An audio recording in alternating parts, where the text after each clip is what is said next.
Hello everyone, my name is Adamu.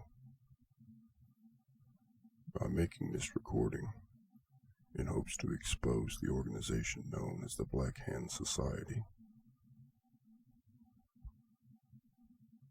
I don't have long to live. I'm living on borrowed time as we speak. It's only a matter of time before they track me down and ultimately kill me.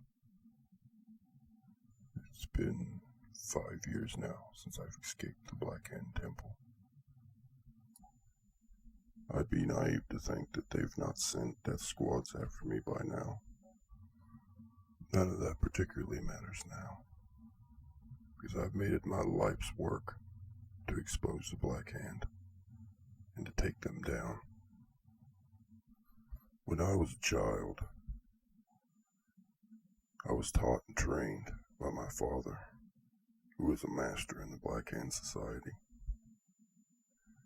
I was taught that the sole reason for them to exist is to rid the world of evils,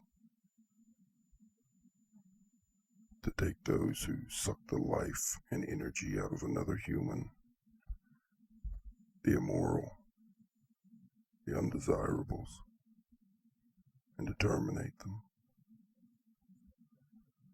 And for many years, I felt as though my work meant something, as though people who suffered by the hands of other humans were punished for their wickedness. And that was true. That is our only job. But a time has came that the people suffering no longer get to make the decisions. Once we were infiltrated by the world's governments, it no longer became a decision of whether a human was suffering or not, but that another man simply was able to decide when another human being would die for no particular reason at all, or at least not one that I was given. It was in our laws that the person who suffered was to decide the fate of those who trespassed against them. I should explain. We employed feelers, and their only job was to relay us information. They were to bring us the names of those that committed wicked acts against others. Once we were aware of the information, we would approach the person in question and give them the option to relinquish themselves of their misery. We did not seek out those that wanted forgiveness for the things they had done. We wouldn't go after the man that yelled at his wife and would beg every day for forgiveness. We would go after the man that would relentlessly beat his wife every day and never think once to ask her for forgiveness from the pain that he had caused her. I should give an example. Imagine a small, crippled man, unable to live alone due to his handicaps.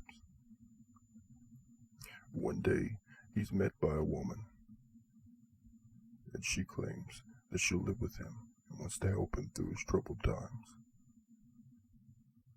And after some time, that woman has depleted him of all his money and what little energy he has left. No longer being able to support her habits, she begins to physically beat him. And this is not the first instance in which she has done this very thing. No, there was many men before him, and she simply has made it her lot in life to seek them out and drain them of all their resources. Now, imagine a man in his early 30s, married, he has a couple children. He makes the decision to leave his wife and seek out a more carefree lifestyle. moves in with his father, leaving his wife and children behind to fend for themselves. He begins to take advantage of his elderly father, steal from friends and family, many other immoral things. He tries to steal another man's wife in hopes to benefit himself. These are the people that the Black Hand was taught to seek out. From my childhood and well into my adulthood, these are the people that we sought. These are the things that we would vindicate. But not anymore. Through the help of my father, I've escaped the temple of the Black Hand, and now seek to expose them for what they truly are. The people that I referred to earlier, we called them marks.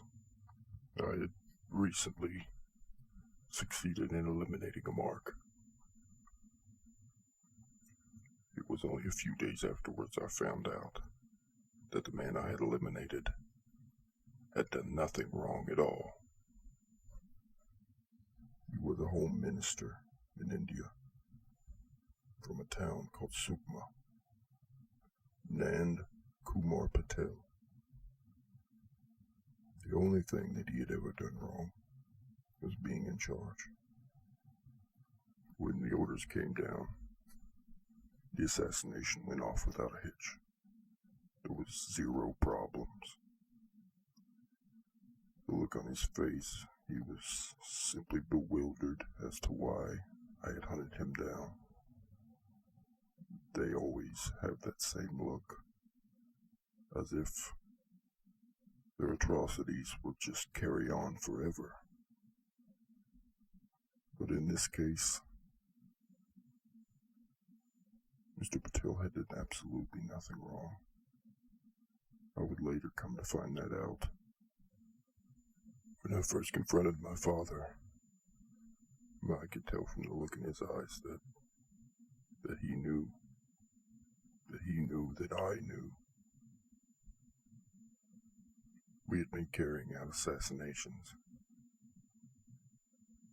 Ultimately, because someone else in power needed rid of them. Our laws, our lore, it was put in place so that these things would not happen. I had simply become a tool for the world governments, so they could take people out of office as they seemed fit. So, this is where I am now. When I left, I took many texts with me, and I seek to read them all out to you. The story of our creation, where the Black Hand originated. This will be the first thing that I give away. And until they find me and kill me, I will continue on this way. Forever. I must go now. I've spent too much time as it is out in the open.